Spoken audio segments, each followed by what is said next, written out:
When you first came to the Hubermans, you refused to leave the car and then clung to the gate. Why were you hesitant and afraid to go in?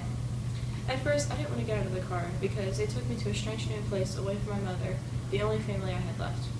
The woman looked really mean and kept yelling at me to get out of the car, and I hadn't even done anything wrong. When the nice maid finally coaxed me out, I held to the gate because I knew that if I took one step further, I would be that much farther away from my mother.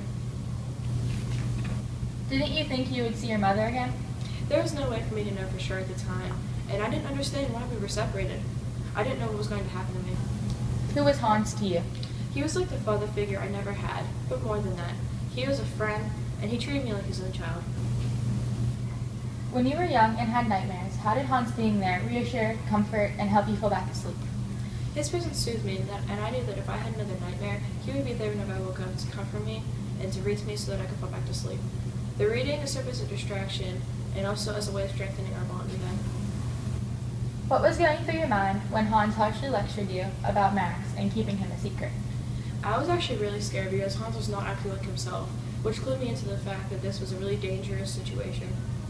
I would never tell anyone, not even Rudy. I didn't want to lose all the people closest to me, and I didn't want to be separated again from my new family, and I didn't want anything bad to happen to them. What finally brought you and Max together? Aside from the obvious time spent together reading in the basement and him doing his crosswords, he helped me to read and spell like Hans did, and I also painted on the walls with him.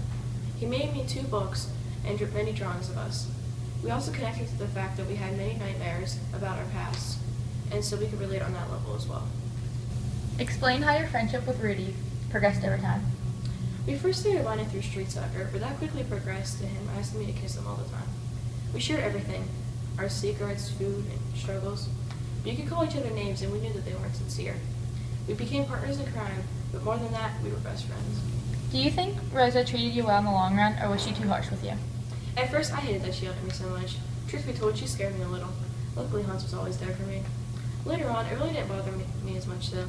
I even adopted some of her sayings. She toughened me up, too, especially in the world of Nazi Germany. And eventually, we became close in a strange way. I knew she meant well and wanted to make sure I was always on the right track. And it really didn't bother me as much in the end. Tell me why it was you were so drawn to Ilsa Hermann, the mayor's wife. Well, obviously, the books in that big, huge, beautiful library would have been reason enough. But I was beginning to realize that she and I were very similar. We both had lost someone close to us, and we both loved to read. She understood me, and I understood her. After I yelled at her and envisioned Werner on the steps next to me, it should have made me realize that I was a little harsh with her. I was caught up with my own selfish concerns, and I didn't realize that my words could cut like a knife. I kept coming back for books, not only because the stealing felt good, but also because, in the beginning, I wanted revenge.